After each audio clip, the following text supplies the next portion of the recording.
Goeiemôre, dit is maandagoggend 19 Mei 2025 en ek groet julle oude gewoonte hier vanaf die walle van die Groot Rivier. In reaksie op my uitsending van Vrydagoggend rondom die geloftefees, wil ek dit daarom net noem dat ek die insident met Kreersdorp wat gebeur het ek as inleiding gebruik en ek het nie noodwendig gesê dat Kreersdorp self versoening verkondig nie. Ek het in die algemeen begin praat, waar dit al hoe meer en meer begin gaan in die gemeenskappe waarin ons lewe, dat mense en veral ons kerke begin het om versoening te preek eerder as om hoop te skep vir die toekoms, vir dit wat uitdagend gaan wees vorentoe in 'n situasie waar ons juist die gelofte moet gebruik om vir ons krag te gee om ons doelwitte aan die einde van die dag te bereik en om ons mense sodanig veilig te hou. Maar vanoggend wil ek met julle gou-gou 'n bietjie praat oor 'n ander situasie en ek gaan sommer begin deur vir julle as inleiding tot die gesprek die volgende gedeelte te speel. So luister baie mooi na dit wat nou uitkom. You want to know where the Open Society, George Soros' Open Society, has one of its oldest offices in the world? Right there in South Africa. It's on record that they're down there stirring this up. And you know what? You know who Obama's you know who his ambassador to South Africa was? A man called Patrice Gaspard, who came from Haiti. And when Patrice Gaspard was recalled at the end of the Obama administration, you know where Obama put him?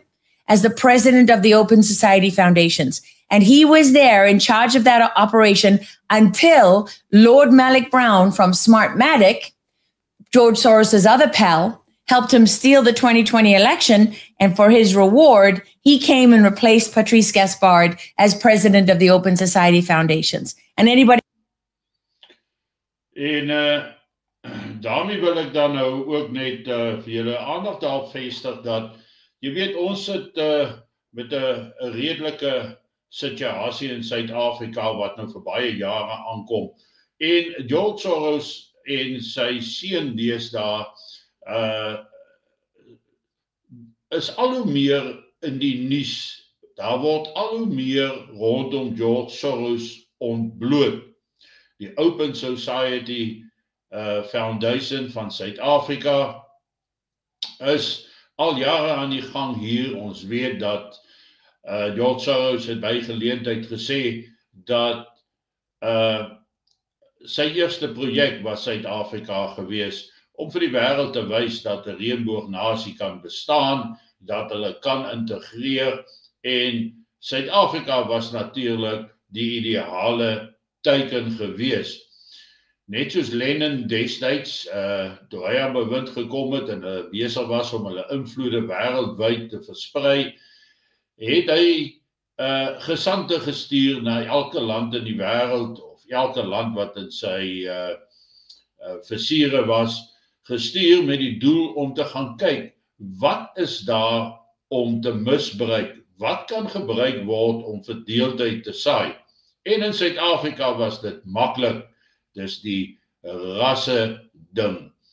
Nou, George Soros het dit verder uitgespeel. Ons weet dat die hele Soros gang, die Open Societies van die wêreld, wat alles deel is van sy foundation, dat hulle eintlik poog om marxisme te bevorder, om kommunisme te vestig, ook in Amerika. Dis net vir my verstommend dat 'n ou soos George Soros en sy seun en al hierdie ander trawante nog vry rondloop buite en nog nie toegesluit is nie. Maar ek dink daar gaan dinge gebeur, daar gaan dinge kom daaromtrent, maar die vraag wat ons vir onsself moet afvra is, wie is ons werklike vyand hier in Suid-Afrika? Wie is ons vyand? En ons vyand is diegene wat het sy subtiel of openlik hierdie Open Society Foundation van George Soros ondersteun. Want hulle sit agter al ons probleme in Suid-Afrika. Hulle het hierdie rasse ding gekweek en gebevorder en gegroei en aangejaag deurdat hulle finansiële steun aan radikale groeperings gee en dit dan gebruik om daai gemoedere van mense op te jaag tot op vlakke wat gevaarlik raak, soos die vlakke waar ons tans in Suid-Afrika staan.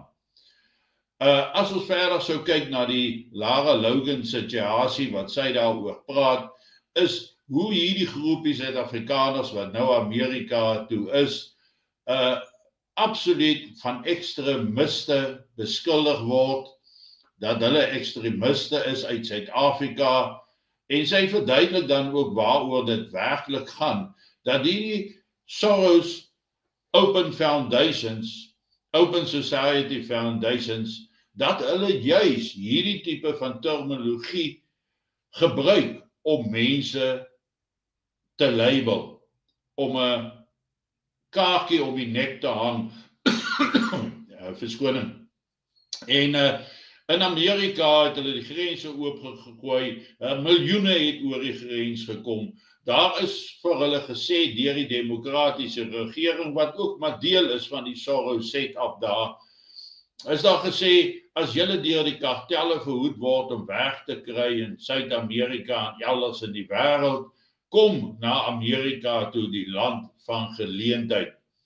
En net 49 Suid-Afrikaners gaan soontoe, maar omdat hulle wit is en behoudend is en gelowig is, word hulle as ekstremiste gebrandmerk met die aankoms daar.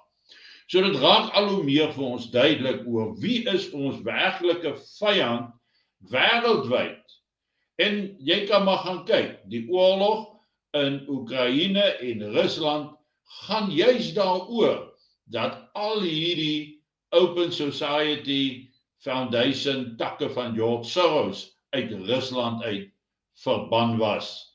Al George Soros organisasies is daar uitgejaag.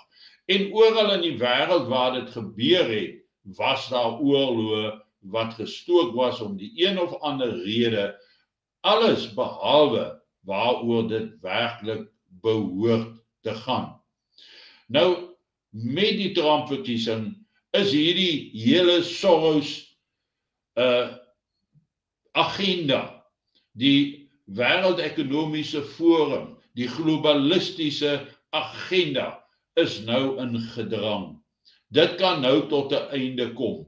Maar ons moenie vergeet wat Lara daar gesê het nie. Waar sy gesê het, en nou sy is in Suid-Afrika gebore, Lara Logan. Sy is 'n Suid-Afrikaans gebore persoon, wat redelik goeie kennis oor Suid-Afrika beskik, en oor die agtergrond van wat gebeur het in Suid-Afrika, en die mense wat hier is.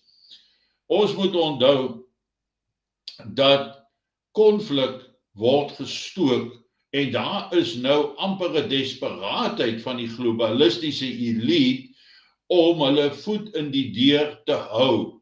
En die enigste manier nou dat hulle deur Donald Trump in Amerika aan die bek geruk word, hulle reeds uit ander lande uitgeskop is en uitgeskop word, hulle al hoe meer en meer fokus op sekere Europese state soos Brittanje, Frankryk, Duitsland op hierdie stadium, maar dat hulle reeds hulle oë baie sterk het op Suid-Afrika om dan ook die globalistiese hoofkwartier na Suid-Afrika te verskuif.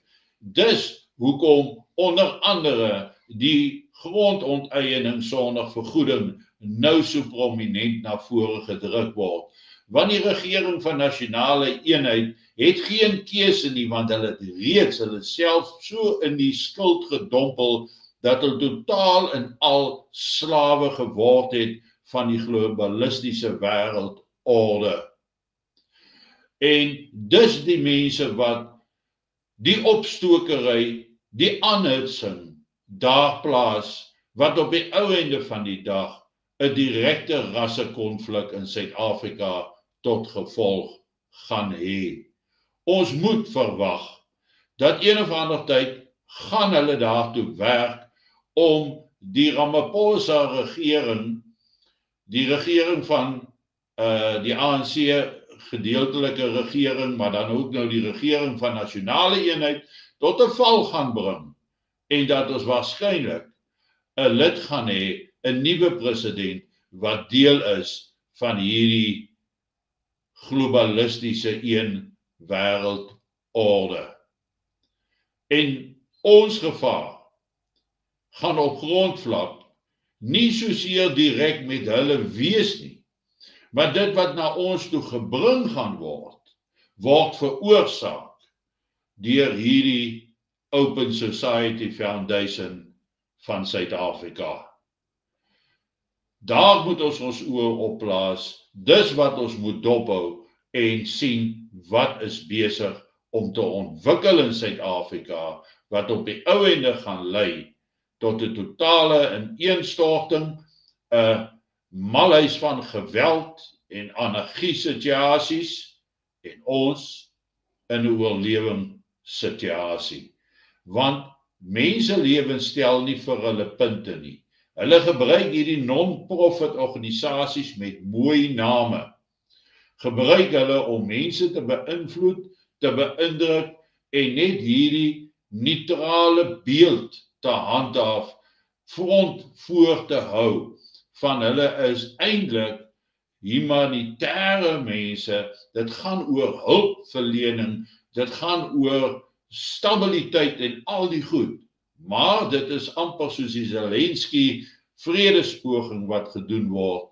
Daar kan net vrede wees nadat Rusland verslaan is. Alhoewel hy dit nie sê nie. Hy sê hy soek vrede. Nou hier sê hulle ook, ons soek stabiliteit in Suid-Afrika. Ons soek 'n stabiele regering in Suid-Afrika. Maar dis nie wat hulle werklik soek nie. Hulle soek die totale inploffing van Suid-Afrika soos wat dit bestaan het, soos wat dit nou nog bestaan in sy vervalle formaat, maar hulle soek die einde daarvan om dan van hier af die globalistiese wêreldorde te lei. Geniet vanoggend jou kondensmelk koffie en dink mooi oor wat ek gesê het vanoggend, wat ek hier vir julle aangehaal het. Ons soek baie kere die instigators op die verkeerde plek. Maar as ons kyk na mooi praatjies, gatgrypery, al daardie tipe van goed, dan kom dit van hierdie Soros Open Society Foundation se kant af. Dit is hoe hulle hierdie beleide uitspoel, dis hoe van waar hulle mense indoktrineer, en dis waar hulle hierdie gatgrypery vandaan gedruk het. Mooi loop, lekker dag en ek praat dan môreoggend weer met julle.